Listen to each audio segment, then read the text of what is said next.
we're all going to be thinking about all the incredible service personnel that have served in all wars and all conflicts. What does Remembrance Sunday mean for you? What is your message? My message is, I can see in my mind's eye those rows and rows of white stones of all the hundreds of my friends and everybody else that gave their lives for what? The country of today. No, I'm sorry. The sacrifice wasn't worth the result that it is now. Oh, well, I'm sorry. What do you mean by that, though? What we fought for,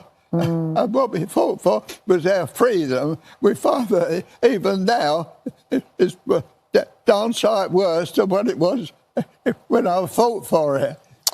What do you think about the state of our country today? How do you feel about the country that you worked so hard to stay free, to keep free? The real truth? Yeah. I feel like a foreigner in my own country lots of times, and I don't like it. It makes my heart real heavy.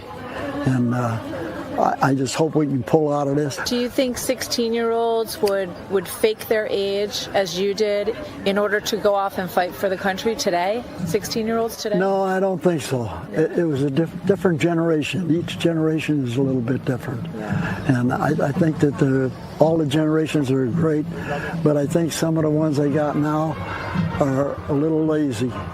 And I think they got to show more pride in their country than they do.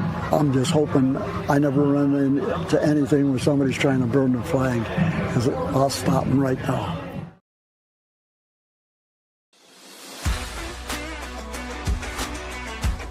Hi, perhaps you recognize me. It's your favorite president. We will decide who comes to this country and the circumstances in which they come. Anybody in this country doesn't minimise their tax. They want their heads ring. Socialists don't like ordinary people choosing, or they might not choose socialism. The answer is might, because I want to do you slowly.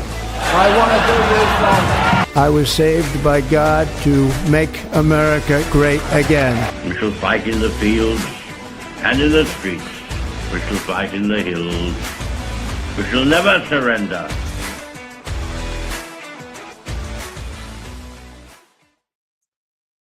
G'day everyone, welcome back to another episode of Commanding the Narrative. My name is Tripp. Thank you to everyone who is watching this. If you are watching this live on Facebook, Rumble or YouTube, we want to hear from you. You can send us a message in the chat, or if you are really feeling up to it, you can click that link to StreamYard and call in. We talk back streaming, just like the old talkback radio, where we want to hear from you. You can call in and ask a question, or just make a comment or a statement. Let us know what you're thinking about the topic that we're discussing today. But the best interviews are the ones that are more interactive. So definitely jump on the chat or click that link if you want to be involved in today's conversation. And we've got a really good one today with a great guest. But before we get there, I'll just let you know about how you can support us. And the best way to do it is by heading to Buy Me a Coffee. Now, if you want to head to Buy Me a Coffee, you can throw us a few dollars. It helps to pay for the streaming services that we use. It helps to pay for the website, and most importantly, gives me a very warm and fuzzy feeling inside. So if you would like to throw us a few dollars, please head to Buy Me a Coffee, and you can do that there.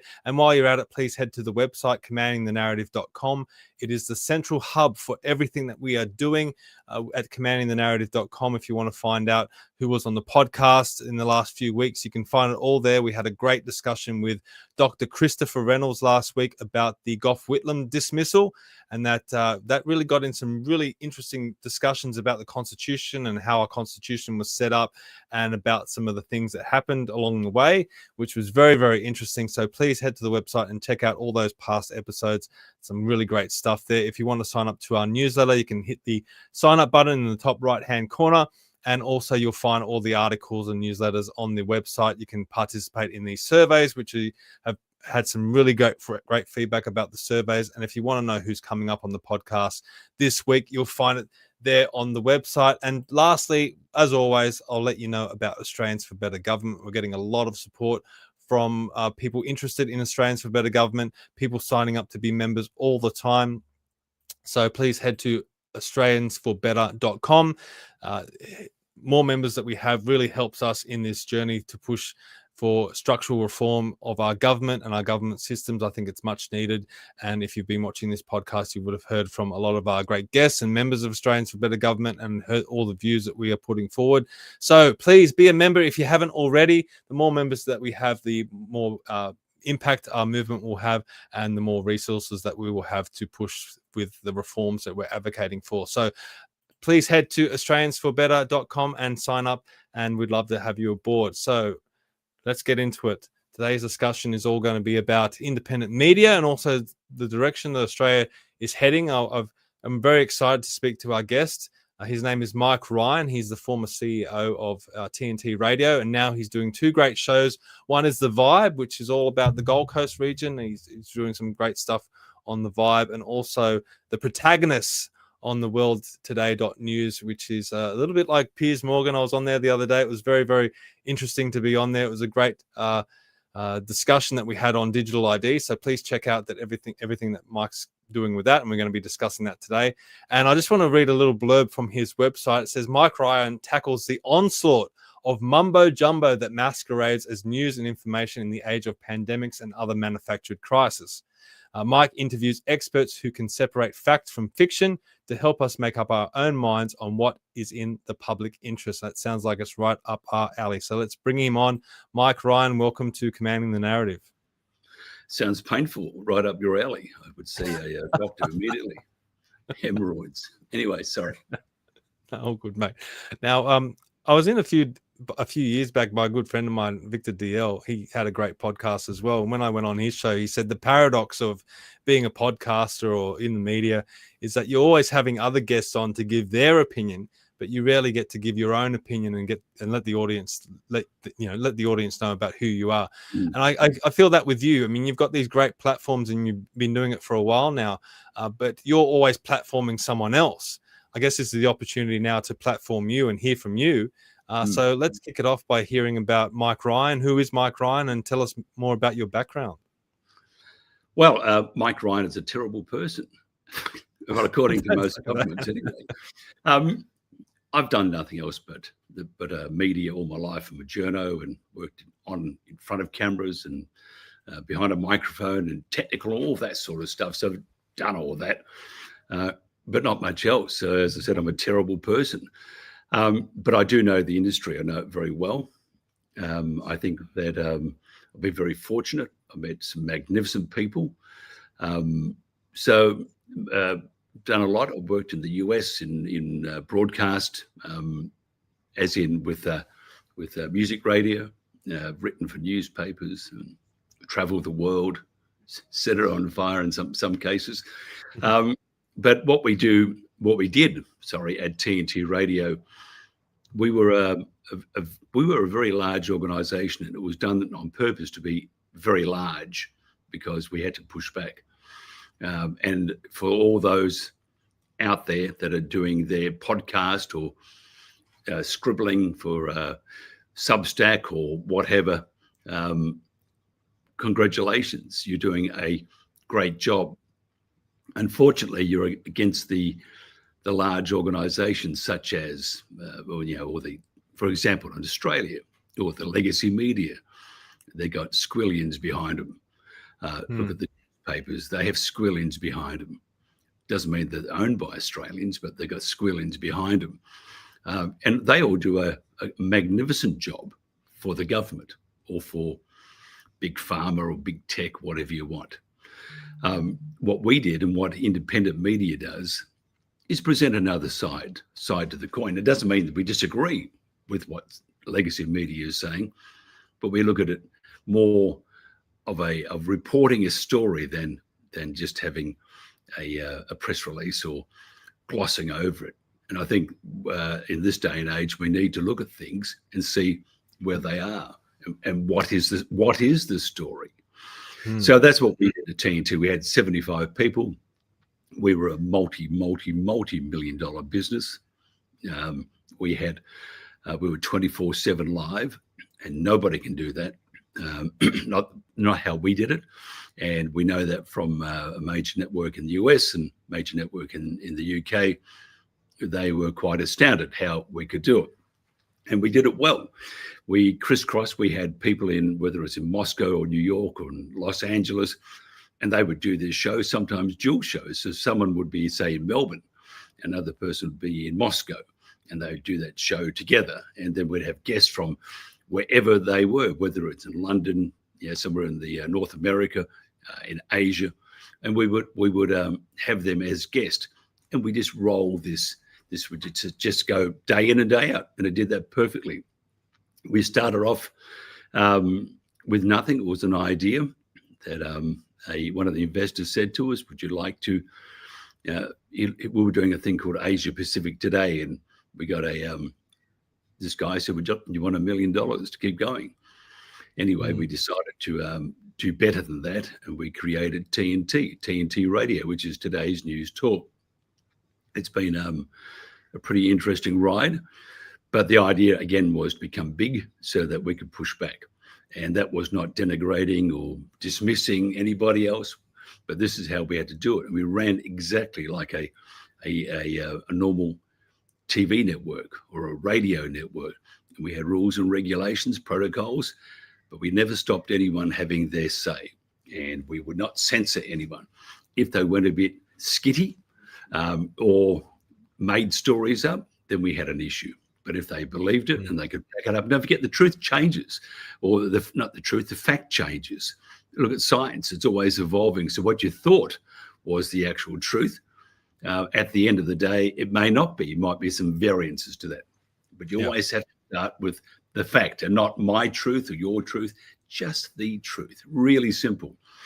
Well, we did that, and we did it well. And we had at our height, or at the towards about February last year, we worked out that we put through 100 million was our audience. We had an average of 10, 15,000 an hour. We had our downloads were for our pods were, we went to Podbean. Oh yeah, we can do it for you. No, we can't, because there was so much. We had 20 million. It was going to escalate more. So it was a great success story. I'm not going to tell a whole lot just yet on what happened, because it sort of gets into a bit, at this stage, it's not necessary, but to say that it was like a nuclear bomb going off within, but very slowly. And you can go online and see some of the scuttlebutt, and it was just that. It was scuttlebutt. But I'm not going to, and Jen was my business partner, we were not going to get into a trash fight. But it will all come out. People doing themselves. But as for most of the people that work for us, and I could tell you the names off very easily, there's a bunch of them, they were really good. They were great journalists, great people, great ambassadors for freedom, for humanity. And most of them, I have the utmost admiration and love for them, because they were just brilliant. Guest-wise, we put through just under 50,000 guests. I mean, that's incredible. Think about it, 50,000 and 24/7 live. It was live nonstop. So what we did was unique. It had a purpose. We had to do good. Unfortunately, we met some that weren't really on that page, and the rest is history. So here we are now with the world today. It's very tough, because we went from an enormous amount of money to nothing, which is a bit of a concern. But we still try and do the same thing. We have great guests on. I think Jen gets some absolutely magnificent people on, and you're on one of the panels. And I think the production values are very high. I think they're engaging. And I think what we do is, we always have a philosophy here. If Fox can do it in the States, then we can do it. If it means we have to work longer and put more hours in to achieve that, so be it. It's what we have to do. You have to strive for the best. And if you can achieve that, great. If you get partway there, great. But you got to strive for, you're always judged by your last performance, aren't you, Stephen? Yeah, that's right. No, mate, I've had a whole bunch of things, but you'll find those out if you keep talking to me. Look, mate, I remember, it wasn't that long ago that TNT Radio was around, but it was a great platform, and a lot of people looked to it because you did put a lot of people on there. I mean, you talked about the 50,000 guests that you had on. A lot of those people couldn't get a platform anywhere else, and it was a way for them to get their message out, and it was incredibly important. So people did see it as a very valuable platform, and I think that a lot of people were very disappointed when it went away. And equally to, we also had ADH TV that was trying to do a similar thing. That went away. That's just disappeared. So there's a big void there, it seems, where you could have a platform like TNT catering a lot of those views that don't get out there in the mainstream media. But why was it so important? You talked about how you'd worked in the media your whole life. Why was it so important for you to move into the independent media space and try and set up something like TNT Radio? Actually, it wasn't that I was setting up an independent media. I mean, we were independent, so that's it. We weren't aligned to any network or anybody. We would not play games. We were not going to follow people for money. We just set it up because we wanted to tell the truth. And when we started, it was at the height of COVID, and we had Dolores Cahill, Peter McCullough. We had everybody on, and for that, and you mentioned we had people on that couldn't be part of a platform, and that's come back and bitten us. I mean, if you look at X, for example. We've gone down to 12,100 if you go to the polls, which was just a continuation of TNT Radio. We didn't move, though, from February or January the year before. Nothing happened. So what we had, because we had all these great people on, and they'd all been kicked off social media, but they were very good people and deserved to have a voice, and they needed to be heard. And we know we were bang on. So we had all this people that we had, we've been shut down. So what we did was, it was an important thing that people have a voice, they tell the truth, you do the best you can. And so the thing about independent media, it was never a concern. It was just to tell the story, to tell it as it is. And because we were independent, and we had a lot of money, by the way, we had an enormous amount of money behind us. And that stopped, which is, very sad. There's no need to stop it. But we were a very good organization, and we were up there. We were bigger than 4BC in these stations around the country. There were always people here. We had offices in Moscow, New York, Los Angeles, Dublin, all these places. So we were to say independent, I mean, that's because you're not aligned with legacy media.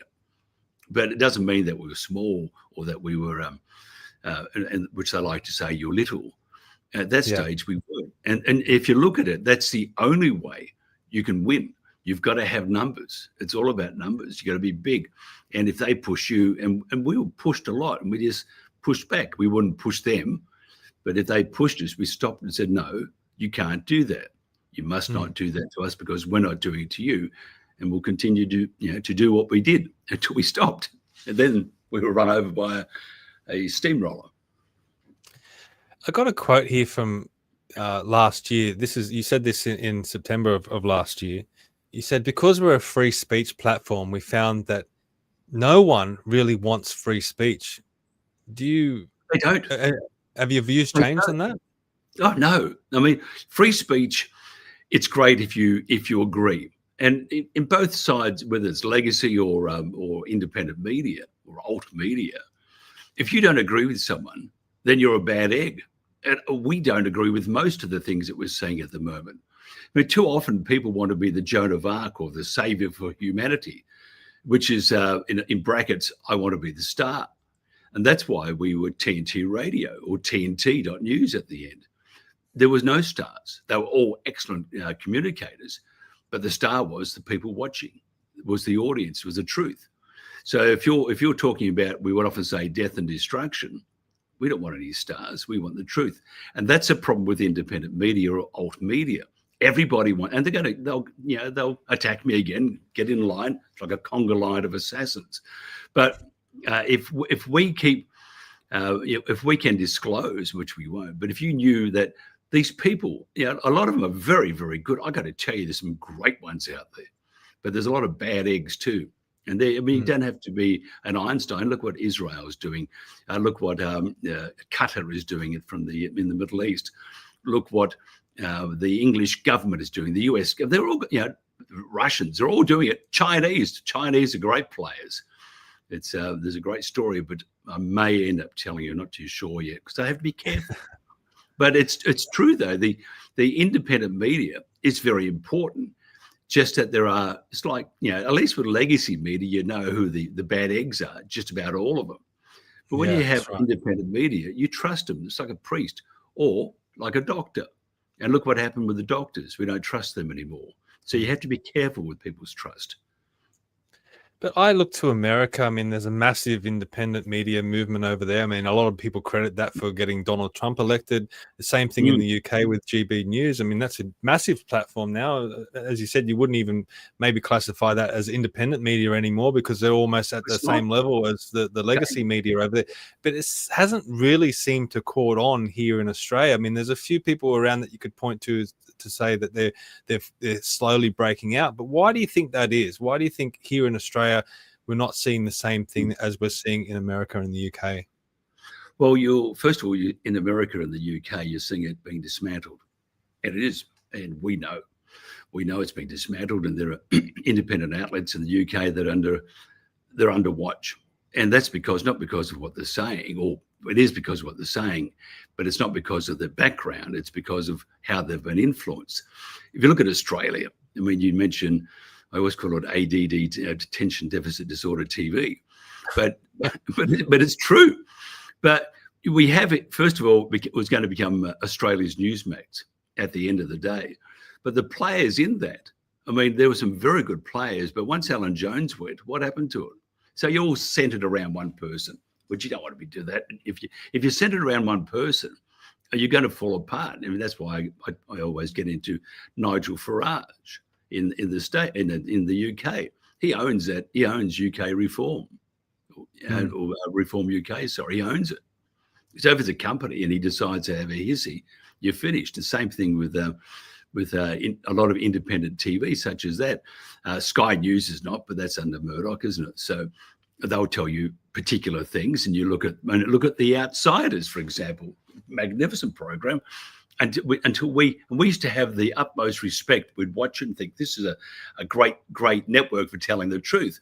But when COVID was at full blast, you go back through the station, you're going to see until towards the end when they needed to change direction, they were rolling the eyes and pulling faces and smirking and doing what everybody else did to these great scientists who were great scientists. And before COVID happened, propaganda set in, and all of a sudden the people who followed X and whatever, they became more knowledgeable than that great scientist because they disagreed with government.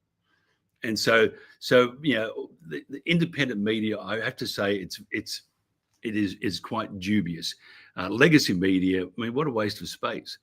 It is a waste of space. If you see any more reruns of Happy Days or whatever, so you got some very odd things out there. Yeah, well, you mentioned Sky News around that COVID period. I mean, that's what happened to Alan Jones. He was putting forward a view that they didn't agree with, and next minute he was gone. And I suppose I assume the same thing happened with him at 2GB, and he ended up at ADH-TV, and then obviously a whole other big scandal erupted, and he was gone again. But I think it stated clearly that if you step outside the narrative that these big media groups want you to work within, then you're out and you're gone. So, I mean, I think that's the appeal of independent media, that you can have these voices on where they can put forward their views without restriction. And then it's a real battlefield because, I mean, people, there's forces coming in all the time from different areas trying to restrict people's views and restrict people's speech. But in your experience, I mean, in dealing in this space, what has been your biggest challenge in all of this? I mean, I'm assuming that there's been multiple challenges, but what do you see as being the main challenge? Stay alive. Yeah. I mean, we checked under our cars when there were the Ukraine-Russia thing was happening. We should say not Ukraine, NATO, Russia. But look at the misinformation. We all think, oh, poor Ukraine, they're democracy. They're not. They rip people off the street, kids off the street, and say either we shoot you here or behind a door, or you go to the front line. You get shot there. You You got a choice. Well, you take your potluck with the front line because you might get through a few extra days. So no, we had trouble with that. We had trouble with the Israel Palestine situation. And there's a lot of things there. People aren't asking the right questions. I'm not going to get into that at the moment, but why would Israel need to pay all these influencers an enormous amount? If you put up a post on X, and it says something in favor of Israel and you have an agreement, you get $7,000 for that. Why would you need to do that? Why not start? So that's why, the independent media, it's that, but it's not your savior. It's not truth. They're not truth tellers by any stretch. There are some good ones there, but ask yourself this. Look around in Australia, look overseas, because overseas it's coming out. I mean, I've got his name now, Elijah, I think Schaefer or someone. Anyway, on one of the X posts, someone said he has let it slip that he works for El Salvador. He is paid by the El Salvadorian government. I don't know why that would be. Don't know if that's true, but you got to ask yourself then, how many people are being paid by other organizations? We were paid, but we would not follow their agenda, their wants. And that's why we are where we are. I mean, and I won't tell you their names, but we paid a lot of money. And our task was to tell the truth. And we tried to do that, and we did it pretty well. But it's, if you want to go through company records, you'll see it. You'll see who the investors were, but they didn't own the station. Jen and I, we had 50% for ourselves. Jen's my business partner, not my wife, but my business partner and really good friend. And then we had two others that had 25% each. They had to put the money in. We had to run it. And then here's something else. We would hear about the chaos, and these are people, 12,000 miles away, the chaos and clueless and stuff. They wouldn't know. They weren't here. We were running 75 people all around the world, and we're connecting, and we did it really well. Behind the scenes here, we had some of the best in the business. They were very, very good people. And all those, including the presenters and producers, we had seven producers. We had everything. We were a big org. They did not deserve to lose their jobs. But when you have your money taken away from you, and it's the investor's prerogative, because it's their money. But when you have it taken away from you, then it becomes very, very, it's sad. It's very sad because these people did not deserve to lose their jobs. Yeah. When you're talking about the money that's behind the scenes propping up a lot of these influencers, I mean, when you see a new influence pop up from out of nowhere, are you very skeptical? Not really. No. I mean, do you think it just happens organically, or they're only getting certain places because maybe someone's funding them? Because I've been doing this for 3 years or more, and we operate on the smell of an oily rag. Like, I do it because I enjoy doing it, and I do it because I learn a lot from it, and I get to meet people. I get to meet people like yourself and network. I mean, it's been a great journey in that respect. But when it comes to the money side of things, there's no money there, and there's no one influencing what we're doing. There is money. I mean, first of all, you're like the majority, but look at those that have been around and have big numbers. Now, we employed one person, and this person had 300,000 followers. And we know that person brought us in two people. So you wonder then, how real are those numbers? And those numbers aren't real. You look at these people that have been around, and I won't mention names. Look at Australia, look at the UK, look at Europe, look at the US. If they have big numbers and they have a fairly large production unit, how do they eat? Someone has to finance them. Now, if you remain independent in your editorial control, then great. But how do we know?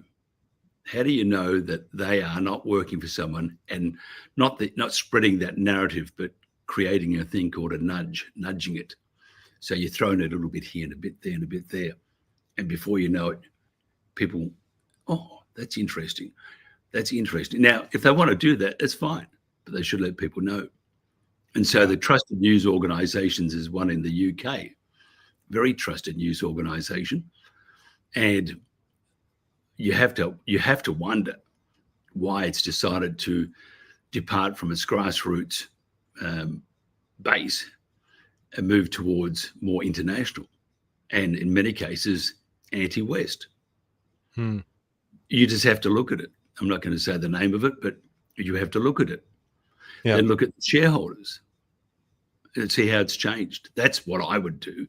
And as for the in Australia, I've got to tell you, there's some very good people out there, some great people, but amongst those there are some not so great, and they'll tell you whatever you need. They have the money behind them, and they have the oomph, and they have they can be quite devious.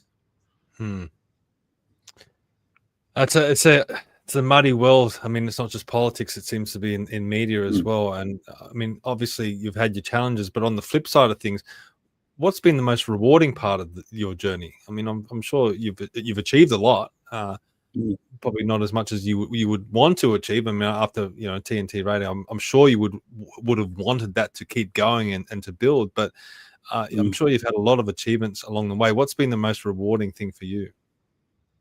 I just enjoy broadcasting.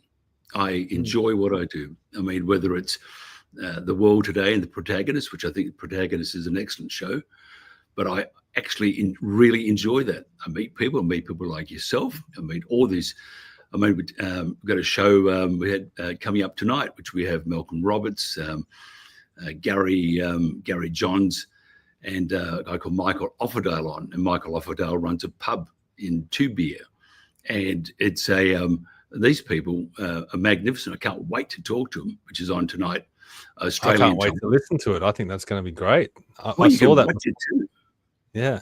Yeah. So we've got some really, really good people.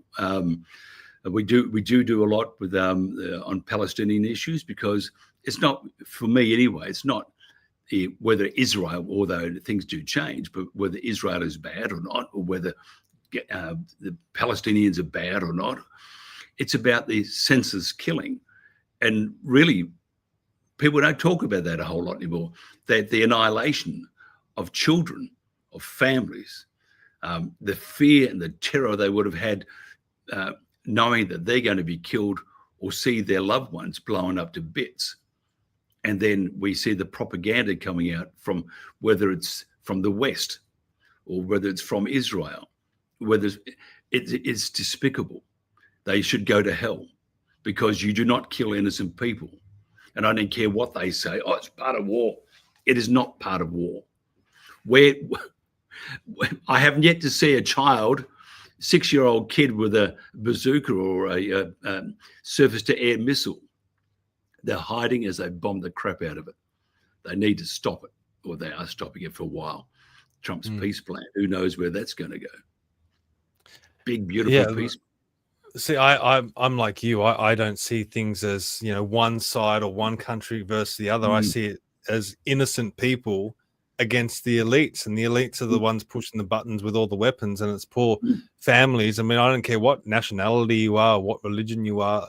I do believe there are good people in the world, and there's a lot of people that just want to live their lives. They want to protect their families without having the risk of bombs flying overhead. I mean, and people might call me a pacifist for that, and people might call me naive for feeling that, but I can't stand seeing innocent people blown up, and these people that hide behind, it's just war, and it's acceptable just because it's war, and you have to get in the real world and accept that. I don't want to accept that. I think we need to evolve as a species to be able to move past that, where we aren't just blowing up innocent people.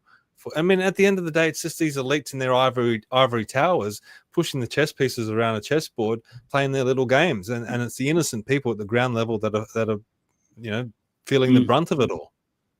Tell me, let's go back to October 6 or 7, depends which part of the world you were in, and these they were attacked. The festival, first of all, everyone had their heads chopped off. If you're a baby, especially, that was a complete fabrication of the truth. It was a lie. So anyway, we got the hysteria going. They achieved what they wanted to achieve. Tell me this. Which is, and I'll ask you a question if you can just come back to me, which is the most fortified country in the world at the moment? It's Israel.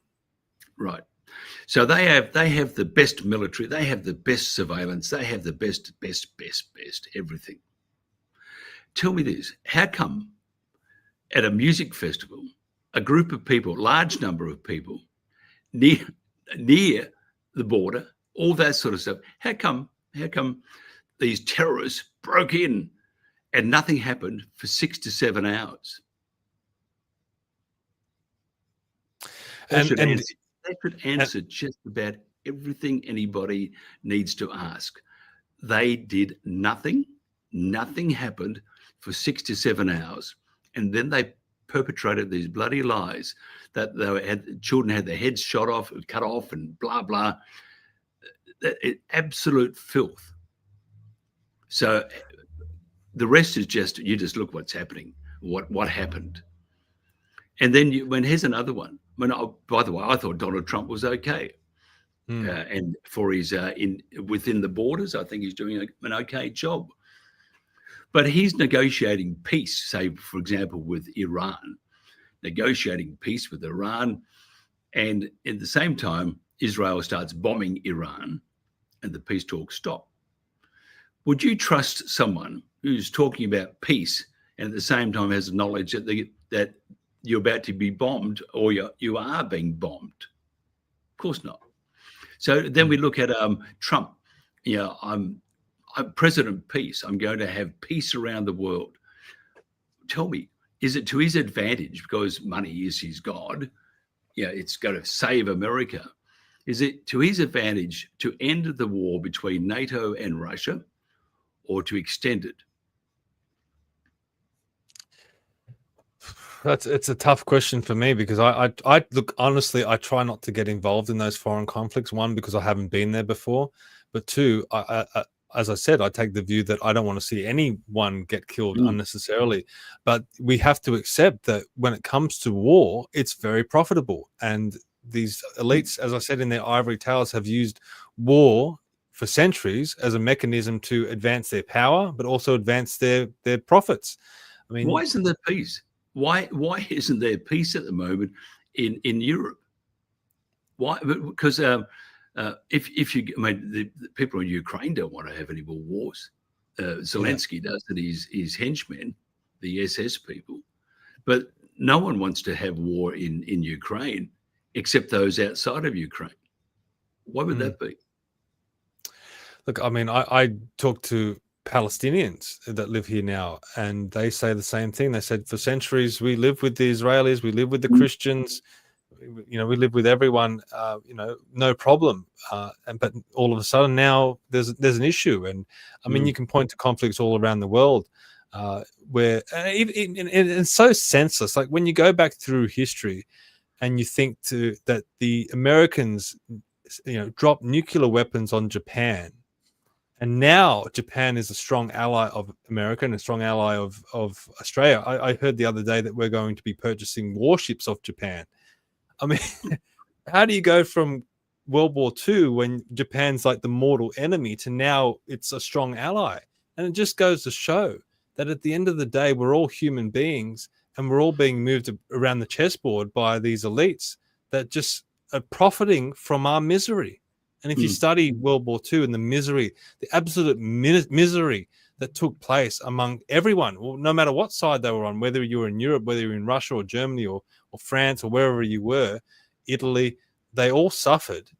And what was the result of it all? I mean, I in the cold open there, I showed the soldiers that fought in World War II now saying, why did we sacrifice our lives, and why do we sacrifice all our friends and our family and our countries, our history? Why did we? Because a lot of their history was blown up, the buildings were blown up, a lot of that was lost. Why did we do that when the result is not what we thought we were fighting for? And I think everyone's being incredibly manipulated, by these conflicts around the world, and it all comes down to power and money, in my view. I mean, what do you think? Yeah, I think so. I think also you look at the great sway of countries. I mean, look at what's happening I look at Ukraine, for example, Australia.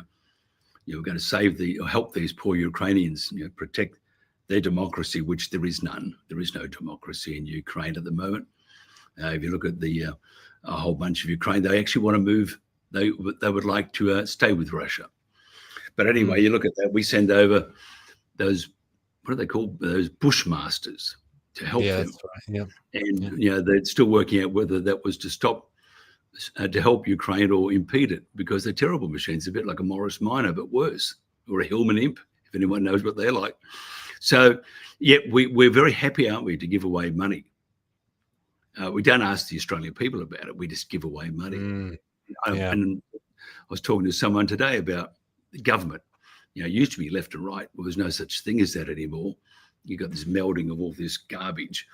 And you have look at Australia. Here's something for you. Look at Australia. We've got these renewables.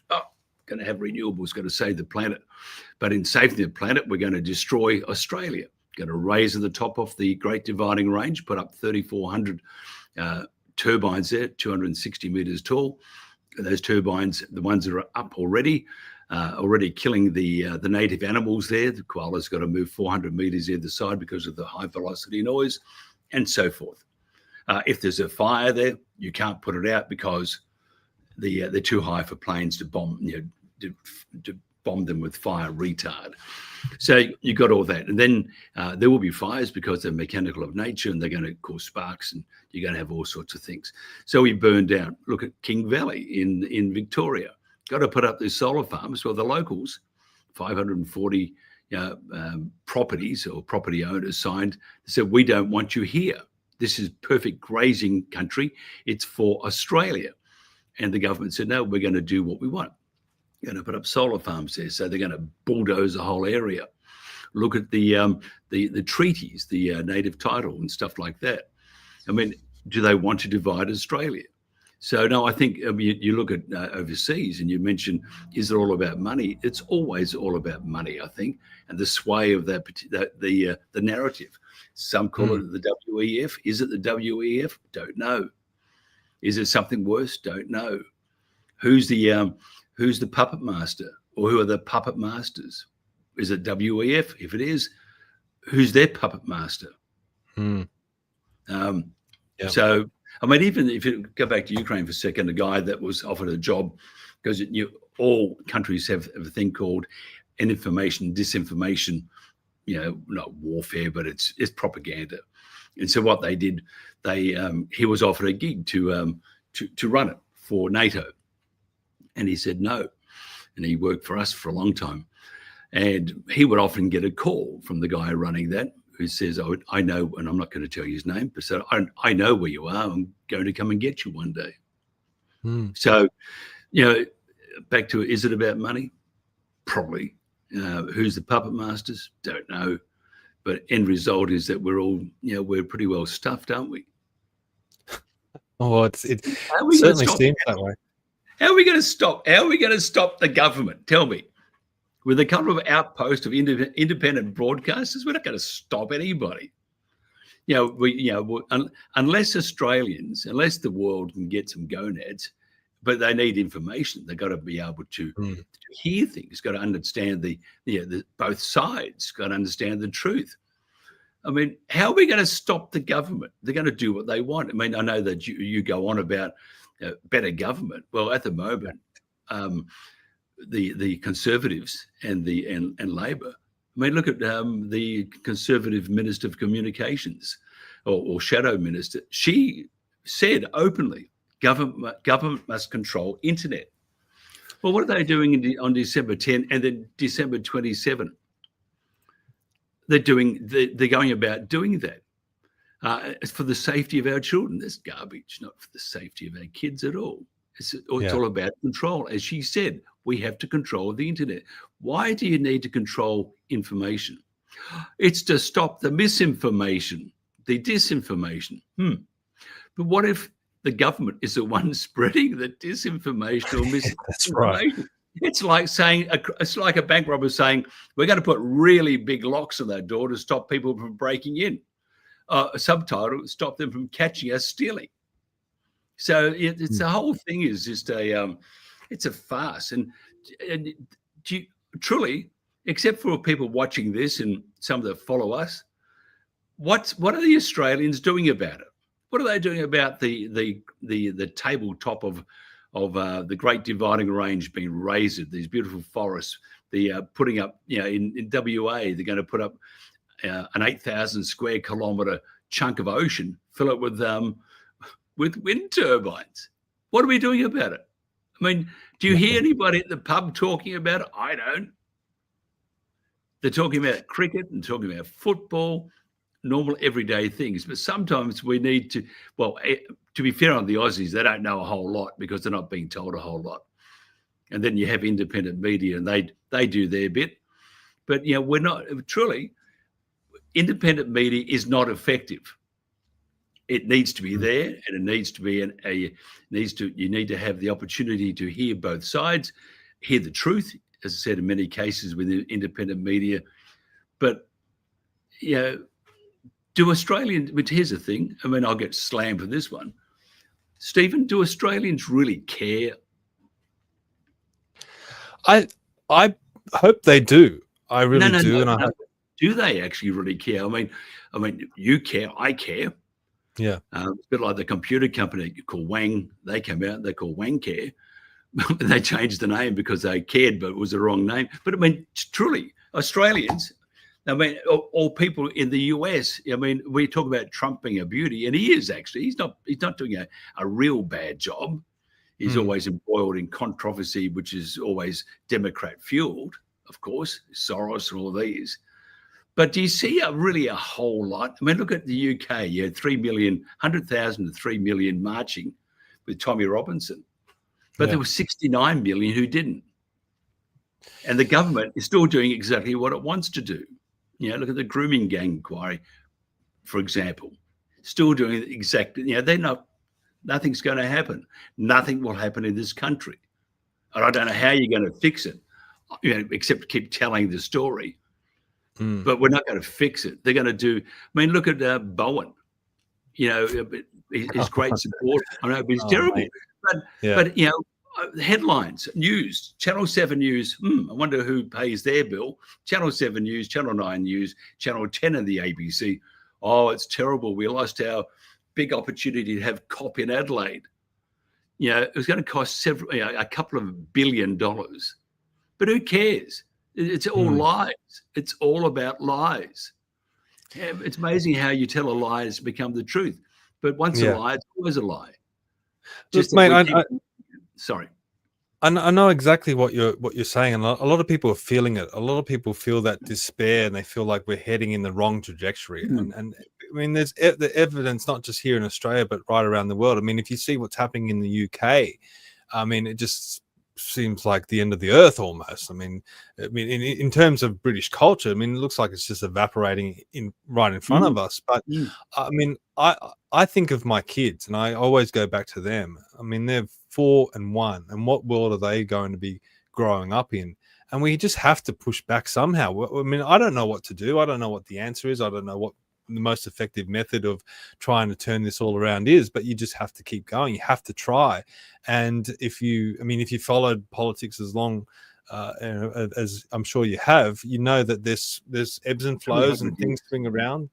And there has to be an opportunity that comes somewhere along the line where we can capitalize on that and hopefully move things in the right direction. I think it all comes down to leaderships. We need leaders. And I think one of the silver linings of COVID is that we had a lot of people that were just everyday people that weren't known by anyone. They stepped up and they built a platform, and they built, their own profile.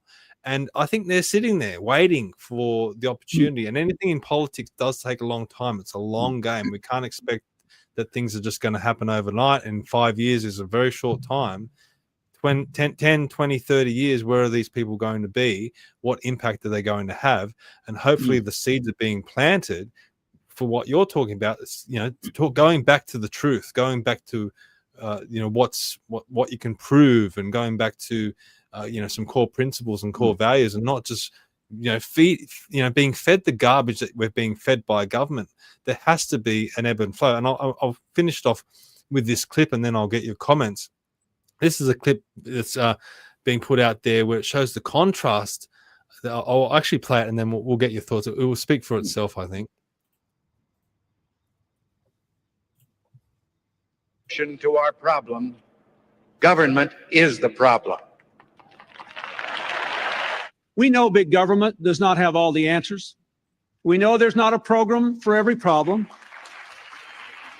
We will prove that there is no problem too large for government to solve and no concern too small for it to care about.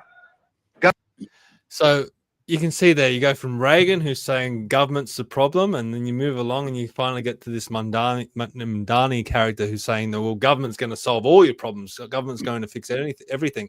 And I think there's a lot of people out there, especially the younger generations, the Gen X's or Gen Z, the Gen Zs as they call them, that have been brought up in this Marxist education system, and they look to government as the answer. But I think there will be a pushback, particularly from the younger generations who are seeing the Gen X's. And I hear that there's that could potentially be one of the most conservative generations of all time, because they've seen chaos and madness that comes along with the left agenda, the socialist agenda, the Marxist agenda. I feel like there has to be a turnaround, and I hope there's a turnaround. I mean, what do you think? Okay, you talk about Gen Z. By the way, what comes after that? I think they're called alphas or something. I'm not quite sure. Yeah, but the alphabet's just run out. Terrible. There's enough letters in it. Have to work on that one. Numbers. We'll have a new one. We can have several variances of female. One with a beard, one with not. Anyway, sorry, I'm being a bit naughty. Gen Z. Okay, let's go back. Let's go back to the COVID days. We got this safe and effective thing you stick in your arm. You develop reptilian skin or something. We don't know because we haven't done any test on it. But anyway, so who wants to put their hand up to be saved from death? Oh, I will. It was a Gen Z. Gen Z. They led the way. They do what government says. Now, if you do what government says we're going to bulldoze Australia to save Australia. They go, oh, okay. I have a brother who does that. They're doing a great job. So as for the Gen Z saving Australia, they're going to, most of them are going to do what they're told to do. They want to do what they're told to do. And I feel sorry for those poor buggers too, because if you want to buy a house, you can't buy a house. So they keep saying, we'll fix it. Oh yeah. How will you fix it? Anyway, they can't. It's just going up and up and up and up. So unless you give everybody tenfold in wages, then we do a Venezuela or an Argentina, what do you want to call it? But we do that. We find ourselves then in a spot of bother. We cannot fix it. So, Stephen, you study government. How do we fix it? Because I don't know how we're going to fix it. First of all, we can replace Labor with the Conservatives. Oops, got the same ones, different dress. What do we do? I think the biggest problem we've got, and this is the biggest problem we've found since we launched Australians for Better Government, it's not even a year old yet, but it's education. People don't understand. People don't understand the system. They don't even know which house is which, or they don't understand. They don't even know. And I didn't know this until recently, that the Prime Minister is not even mentioned in our Constitution. Yet how did we get this role that rules, rules over all parts of government, and it's not even in the Constitution? Are we a serious country or not? If we were meant to be a serious country, then the Constitution is the pinnacle of law in this country, and we're not even following it. We never did. And I think education is the big thing. But yeah, I take on board what you're saying. How do we get out to the masses and educate them in this sort of stuff when they're not paying attention? They're more focused on the football. They're more focused on going down to the beach. I don't blame them. I really don't, because we still live in a great country and a beautiful country, and you can just put your head in the sand and go to the beach every day and watch the football, and that's all you care about. But the intergenerational theft that's going on right now, a lot of the issues that you were talking about, even just the renewables issue on its own, where they're bulldozing, our landscapes, sticking up wind turbines and solar panels on productive farmland. I mean, that's intergenerational theft. It's removing those opportunities for future generations to be able to farm on that land or have beautiful forests and things like that are now bulldozed. I mean, and the money that comes along with having to install these things and maintain them, and that's intergenerational theft. And the energy network, we're just completely destroying our energy security in this country, which was one of our main strategic advantages only a few decades ago. That's going because they're going down this mad rush to renewables. That's intergenerational theft as well. We are stealing so much from our younger generations, and they don't understand that because they have been taught it. They haven't studied the history of it all. So look, mate, I don't have the answers. I mean, I think it is a uphill battle for sure, but I think it goes back to, at the end of the day, what is government? Government is not politicians sitting in the parliament telling us what to do. Government is the people. And the people do have the ultimate power at the end of the day. And it doesn't matter what's written in the Constitution.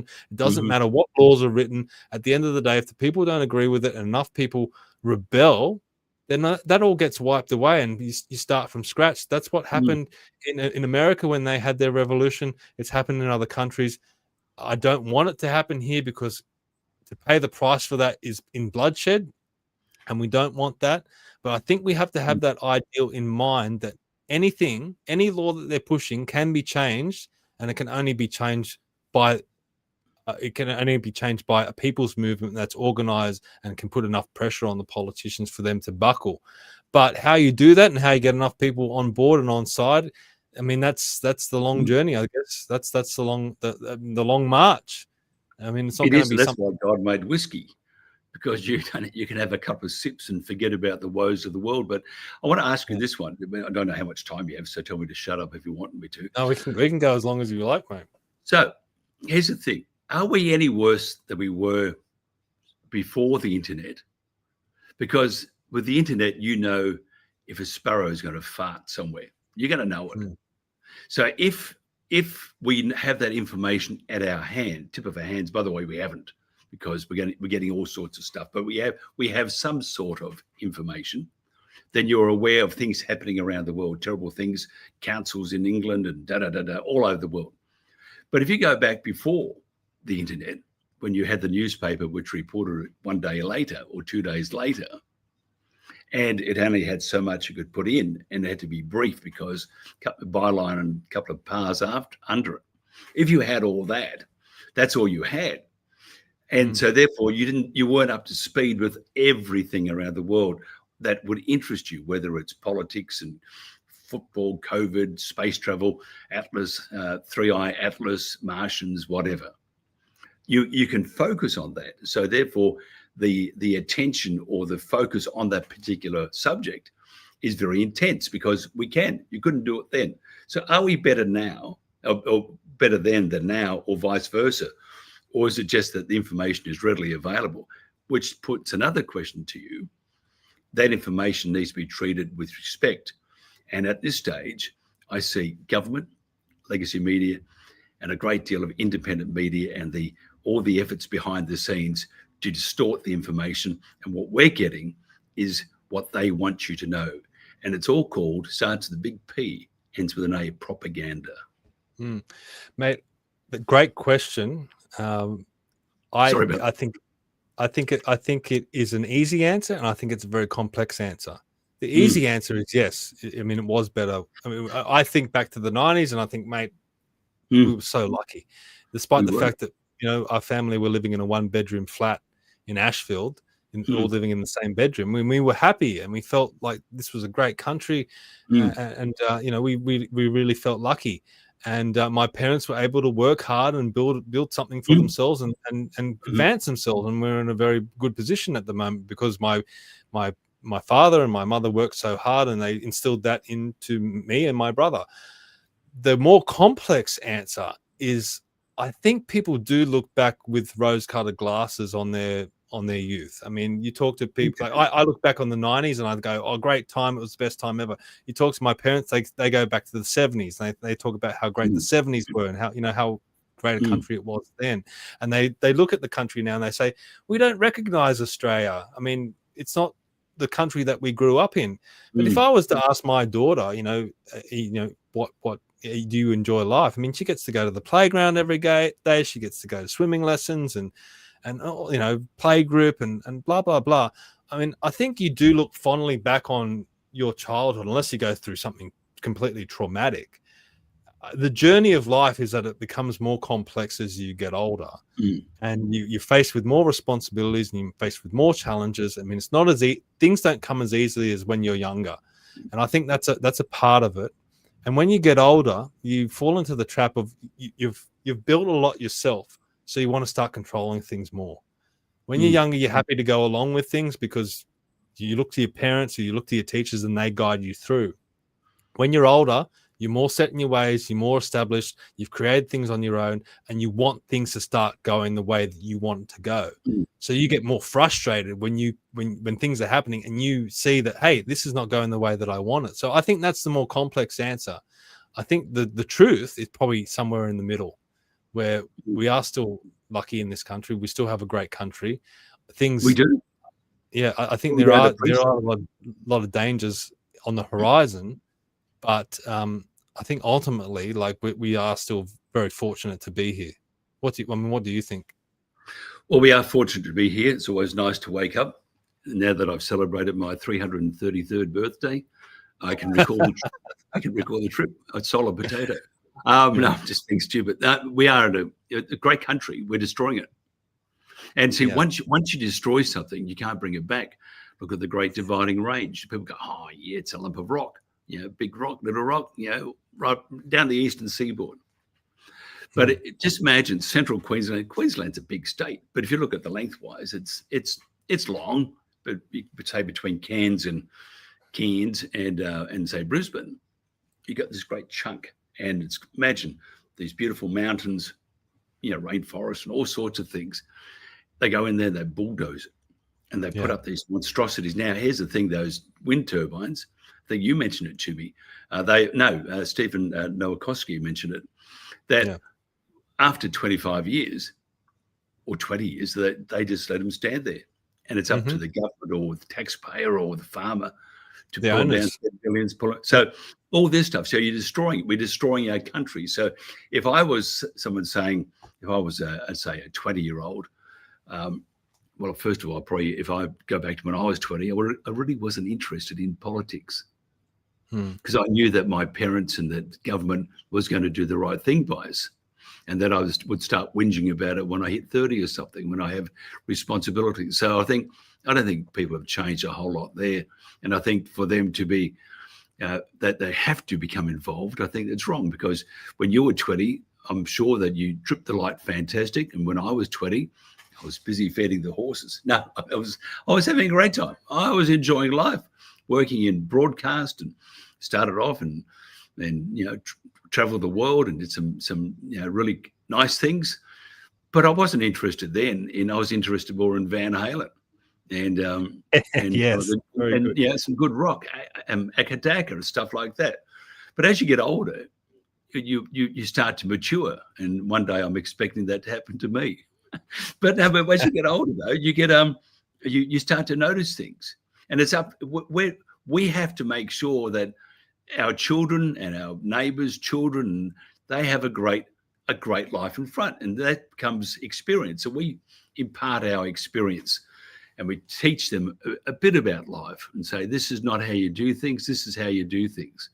It's not happening. We're not happening at the moment. So I think we got this great country. We don't want to destroy it because there ain't any coming back from it. And there's nowhere else to go. No, I mean, I think you would agree. We need smaller government. Get out of our faces. Yep. Let us make mistakes, because we all will.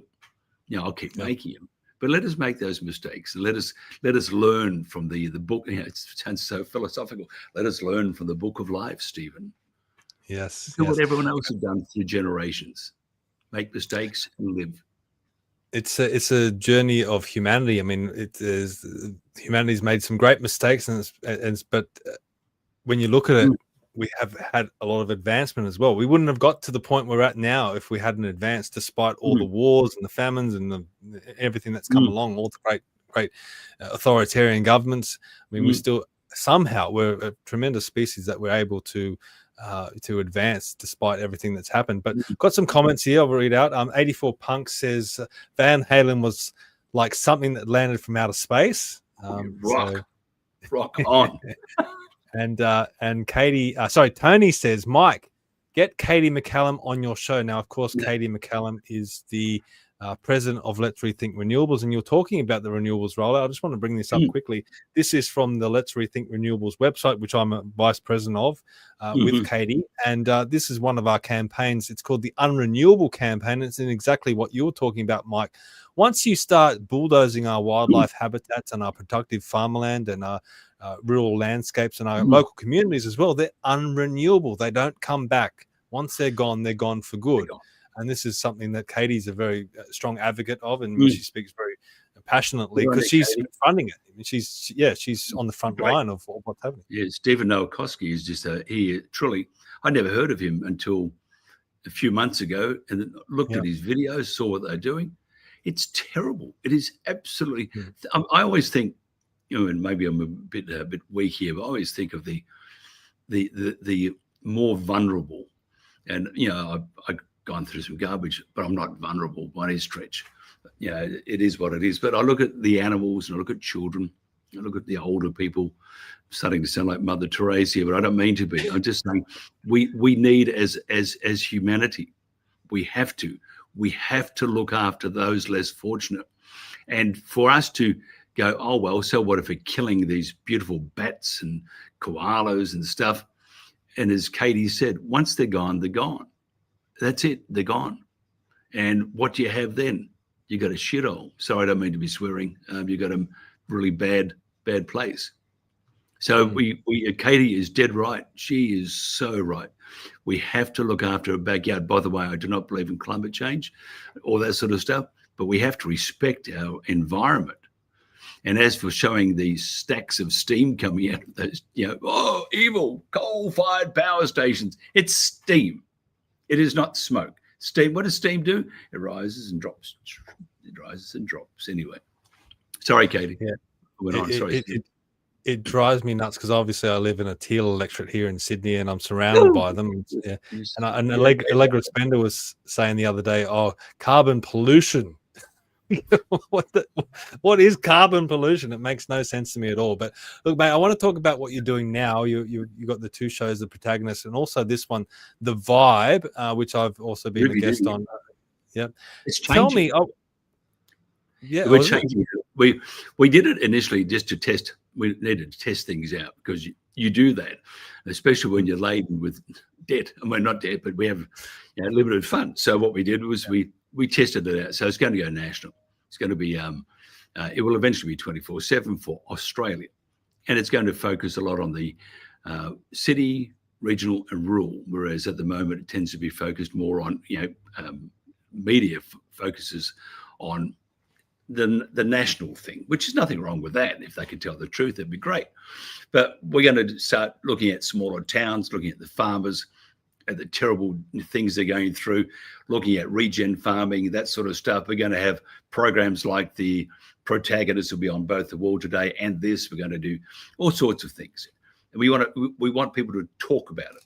We want to say that them to understand that they are as important as the next person, but no more important than the person next to them. Everybody is equal. And we have to then, so what we have to do is say to these small towns like Tubia, whoever heard of Tubia, but a great name, my favorite name for a town, although I'd like to have 3 beers, but Tubia.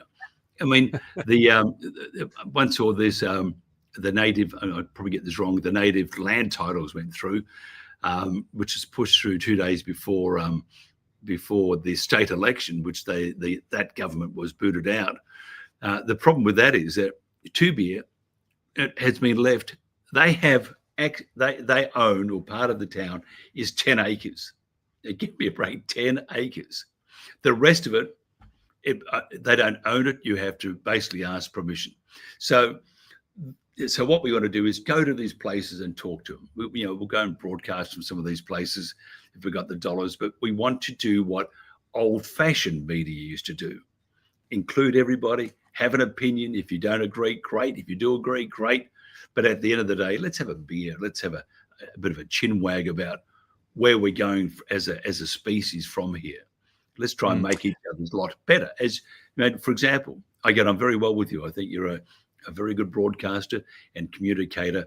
And besides, you look great on camera and all that sort of stuff. And we have nice conversations, but I don't think we always agree with each other, but we have the respect to hear each other out. Yeah, definitely. Look, mate, that answers one of my questions, because I was interested when you started the Vibe, why you were just focusing on the Gold Coast when you'd done TNT Radio. It was a global platform, but you've just explained that, which is great. I'm looking forward to you progressing with the Vibe. And sorry? I'll have to get up at breakfast. I'll have to start work at like 4 or 5 in the morning. You know how hard that is.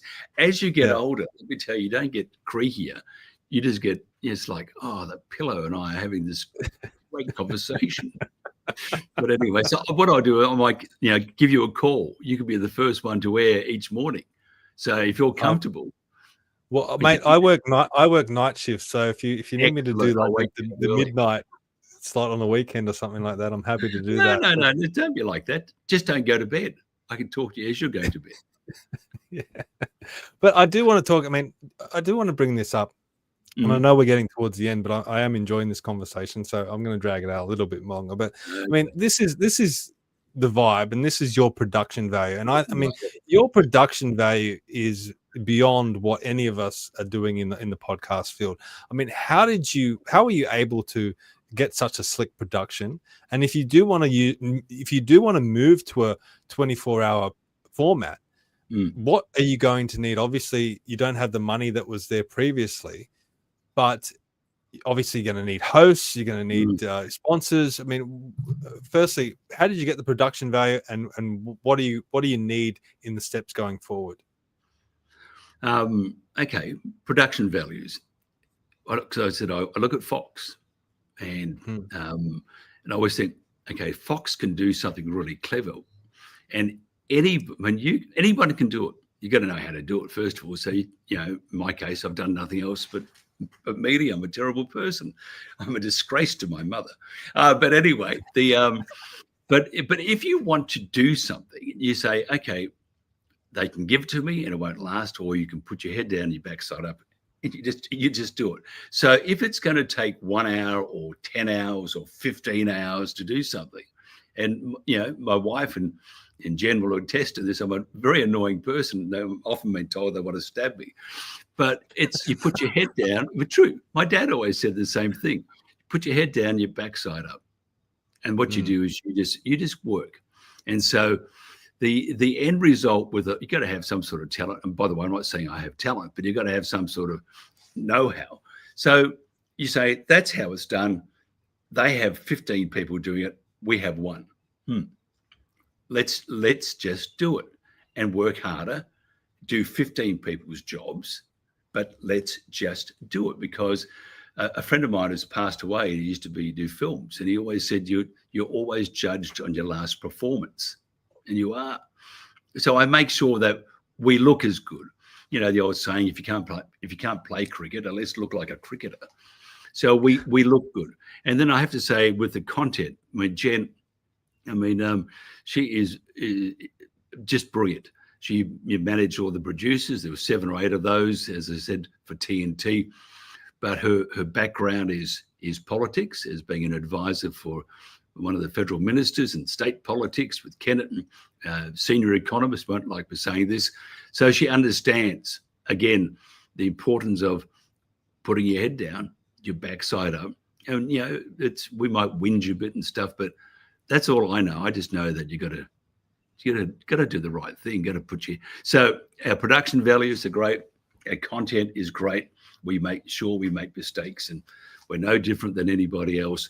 As for money, if somebody wants to invest, we've got another great product which we've been bouncing off a few people in the US, and no one has done it. And I can tell you it would make TNT look little if we could do it, but, got to find the finance. So we have this.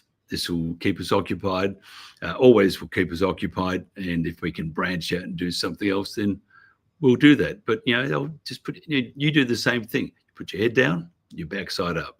I'm a bit more manic. I just do it every day. I work every day. Got a quick question before we finish up. This one's from David. Will Mike have Jared Rennick on his show? We have. We used to have him on a lot. We almost had him the other day. The only problem with Jared that he couldn't connect because there was a internet connection. I just want to say I used to have Katie Hopkins on our show. Now, Katie is a fantastic person. We like each other. We don't talk to each other because there's no need to. The reason why Katie left was because her internet. We did everything. We sent teams around to put satellite dishes, had a big tree in the road, all that sort of stuff. So it was internet. So if we don't have someone on, generally, and we get organised, they're all locked in. And the internet, it's a terrible thing, that internet. It just doesn't work. So yes, Jared will be on again. And as the world today expands and as this show expands, the direction of the Vibe is really interesting. I can let you know now. It's got news. We call it news, information, entertainment. But all of it's got to be, got to have some sort of takeaway. So if you watch something, you go, didn't know that. I feel good watching that. And that's what we have to do. But do we go, here's something for you to, I'll ask you, do we go down the path of being, they might call it a little more blunt? How is that? There's a nice little more blunt. Or do we play that we go down a little bit less blunt and have things that don't make people think? I don't know. Part of me says that we should be, tell it as it is. But if you're dealing with everyday hassles and you don't really want to get that involved, then do we say, okay, we're going to just smooth it over a bit and have a have a network that tells the truth, but it's not going to freak you out. I don't know. So if you have a suggestion, we do have ideas. We do have an idea which way it will go, but they're always open to people's suggestions. We may not agree with him, but I'm not going to say bugger off. I'm going to say, great, go and have a chat to us. As for, if you look at regional areas, they're being that you find the major networks are retreating. Which is really sad. They move in, take over a local station, and then they pull out. So what we're trying to do is, and we're still networking, so we can't be that local, but we can move our focus to rural, regional, city, because cities looked after pretty well. But it doesn't mean that the content we don't have isn't of interest to those in the city. If you look at the UK, the farming crisis, the city folk are the ones that are really, really behind all this. They want to know more. So it means that our programming, yes, it will be different, but we have to one, communicate with our audience and do some good. We've got a comment from Tony. She says blunt, so she's on the blunt side of things, and she goes on to say no vanilla network. So that's Tony's view. But look, I think if you did move to 24 hours, no vanilla. If you look at TNT, if you know Jen and myself, we can't. But we got to make sure there's a takeaway. And how I think just our natural. I always like to tell the truth, tell it as it is. It's the easiest. It's so simple, but. I think she would also agree, or he would also agree, that sometimes a still tongue and a wise head, maybe. Look, I think having a 24-hour platform is a tremendous opportunity. I don't think you should. I think what we need, I go back to leadership before. I think you need to build the profiles of the people that you have on your network, but it doesn't all have to be politics. We were talking about the cricket at the start of the show. You could have a panel where you and I and some other people talk about cricket for an hour a day or sport, and it hooks people in a different way because you have to appeal to everyone. I know when I was first, probably about 10 or 15 years ago, when I was getting fed up with Australian politics, I started looking at American politics, and some of the first people I went to was someone like Jesse Ventura, who I'd be a massive wrestling fan, he'd been a governor of Minnesota, and I started watching his conspiracy theory show just because he was a wrestler that I knew, and I started watching him. Same with Ted Nugent, another rocker that I liked listening to. He became political, started speaking politically, and I started following him, and that opened the door for me to start following some of the people that they were getting interviewed by, or the people that they were talking to. So I think there needs to be a part of what you're going to do, if I can make a suggestion, where it appeals to a broader audience, but includes some of the more political people stepping out of their normal political speech, whether it be a sports show or a cooking show or whatever, to build their platforms to then hopefully build a rapport with the audience and then bring them across to the more political stuff. I mean, I don't know how that would completely flesh out, but... Yeah. No, I think it's great. I think we need the sports shows. I mean, I'm a sports nut. Almost went to England, by the way, to play county cricket once, but then I decided I need to earn money. In those days, they drank a lot, and also 10 guys into a flat wasn't my idea of nirvana by any stretch. So I declined that, went into broadcast. But I think sport is such an important thing. In it's sort of like when they can, we'll go to Cummins, Mr. Woke and everything. But if you can leave that politics out, and if you're playing cricket or football or whatever, whether you're a player or a supporter, it brings people together, and it's entertaining. And unless you're a St Kilda supporter, which I am, and it's most miserable, but you're still brought together because you can share that misery together. But I mean, so sport's great. I mean, I look at shows on the land, I look at sport, I look at all sorts of things. But I think we need to have also some shows in there that challenge you and make you think about things too. Yeah, definitely.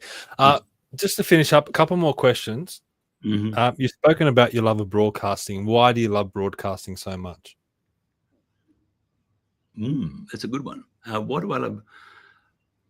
As you can tell, I'm very shy. I am. By the way, you were the first interview I've done for a long, long time. Did one when I landed went to Hawaii last year and landed in Hawaii, and they called me from Australia to ask me to comment on we made front page of the Guardian. There was something about we were the conduit between Trump and the Russians, and I started to laugh because I thought, damn, I wish we were, but we weren't.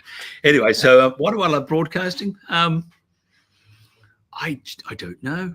I think I do a fair job, and I think it's an exciting profession. It reflects people's attitudes. We help determine sometimes people's thoughts or attitudes too. That with that should come great responsibility. I don't know. I just love it. I mean, why do you like waking up each morning? Because it's great. I might have to work. That'd be terrible. I mean, you can't do this anymore. Off you go and do what the rest of the world does. No, not me. It's funny you mentioned the conduit between Trump and Russia, and you're like, I wish we were. It's the same thing where Let's Rethink Renewables often gets criticized for taking money from the coal industries. We're like, we would love that. Like, we would love to take money from the coal industry if they gave it to us. I mean, please give us something. They haven't even given us a cent. We're out there advocating for sods. Yeah. But terrible people. They've got their own problems, mate. They're a lot of the companies are going out of business, and this coal lobby that supposedly is so big and powerful. Well, if it was so big and powerful, why are we carpeting our landscapes with renewables, and why are they blowing up coal power stations? It makes no sense. But there has been another reason. I mean, or is it just stupidity? I mean, if you look at Chris Bowen, I mean, truly, I didn't know you could put three stooges in one person. Sorry, I'm being very bad. That's a great comment. All right, mate. Okay, final segment. This is the most important part of Commanding the Narrative. And I know that you're not a big fan of government and you think it's all lost and hopeless, but Mike, I'm going to put you in charge of the next Parliament of Australia. All right. And you can choose 5 or 6 people to head up that government to take Australia into the right direction, put Australia back on track. But they can be anyone you want. They don't have to be politicians. They can be living or dead. Whoever you choose, 5 or 6 people. Who do you pick? For Prime Minister, besides me, but I'm going to retire, so I'm not going to be Prime Minister. But for Prime Minister, he's maturing a lot. He's very good. Is Andrew Hastie. I don't agree with Andrew, by the way, on a lot of things, but so what? Then we have Matt Canavan. I like Matt Canavan. I think he's absolutely fantastic. Who else would I have? You mentioned Ted Nugent. Maybe not. But we'd all be deaf. We'd all be deaf. I don't know who else out there. There's some very good people out there. I think I can just start from those two. But here's the thing: if they keep doing the party room stuff, no matter who you have, it ain't going to change. And people might say, "Oh, you're wrong." I mean, look at One Nation; they're doing it. They're chipping away and doing better and better. But unless they become, they help a party get in to become a coalition with another, with the Libs, for example, they're just they're like everything else. I think government at the moment, two-party, or three, the LNP, and then you got the Labor. So who knows? Look at Victoria. I mean, there's no opposition there to put a kid in. I know what I'm doing. I sound like Jaime. She does. She sounds like Jess, whatever her name is in Victoria, sounds like Jaime, but a female version. So who else would I have? I like Malcolm Roberts. I would even use him as, whether he wants to be much longer, I don't know. So to go to 5, 4 or 5 or 6, I mean, there's such a, who else? I don't know. I know some people who, I won't mention the names, who would do a good job.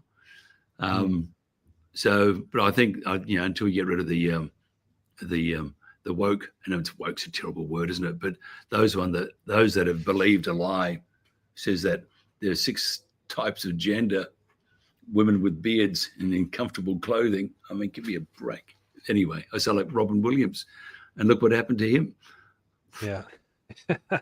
All right. If people want to follow you, there's 2 main websites now. The first one is the vibe.today, and that's have the vibe, brother. Have the vibe. Have the vibe. And that's what Mike was talking about before. It's going to change direction into a new and exciting direction. So please check that out.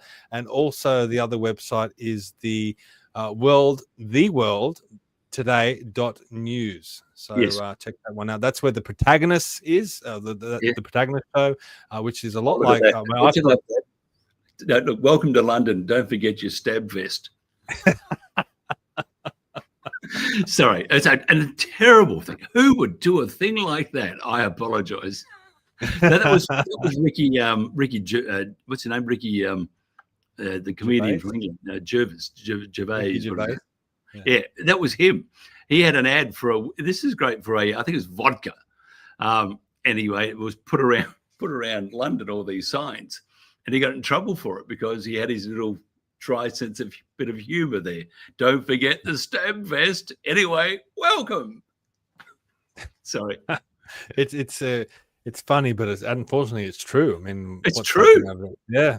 Don't forget it. Otherwise, you might have that suffer back pain. Oh, let's remove that big machete.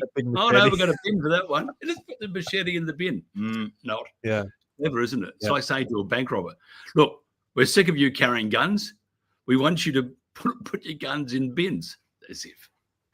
Anyway, see how that's working laughable in Victoria. It's going well, isn't it? Yeah. It's laughable. Well, look, mate, I've really enjoyed this conversation today. I've enjoyed it a lot more than I thought I would. I thought I was going to enjoy it, but it's been a lot of fun, and hopefully we can do it again soon. And good luck with everything that you're doing, because I do think it's important, everything that you're trying to do with the Vibe and the world today. I wish you all the best, and hopefully we can talk more in the future. Well, we were. I mean, if you look at just quickly look at TNT. I'm very proud of that. But, people would knock us. I mean, here's one thing, I know you're going to wind up, but now YouTube, for example, we used to all broadcast to everybody, and YouTube would have us as 1 or 2. And we had an app, and the app for 1 month, just on this app, it had 500,000. And those 500,000 people were watching the video on the app, which was from YouTube. So surely you would think it would show up as 500,000 on YouTube. But no, we showed up as 1. I mean, the numbers were just terrible. We had close to 100 million, if not more, that would watch us per year, not in one go. I could a few drinks, I could tell you that, but maybe not. So yeah, we used to have this conversation all the time. I started this podcast with a guy called Adam Zara, who's now a councillor out in Campbelltown City Council.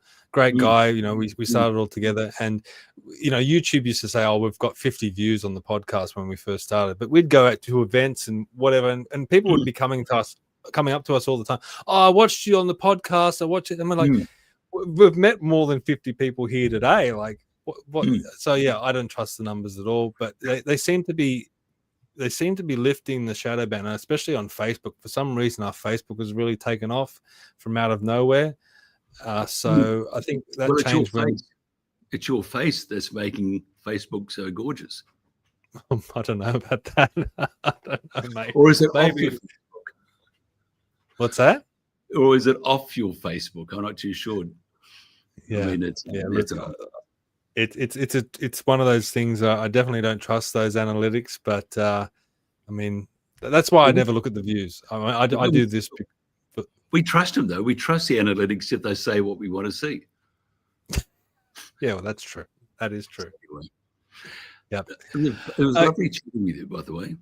You too. Thank you very much for coming on. And I do, as I said, encourage people to check out what Mike's doing, and also head to commandingthenarrative.com and sign up there as well. And for everyone watching today, thank you for contributing in the chat. And if you're watching this later, thank you for watching as well. We'll see you all next time. Bye-bye.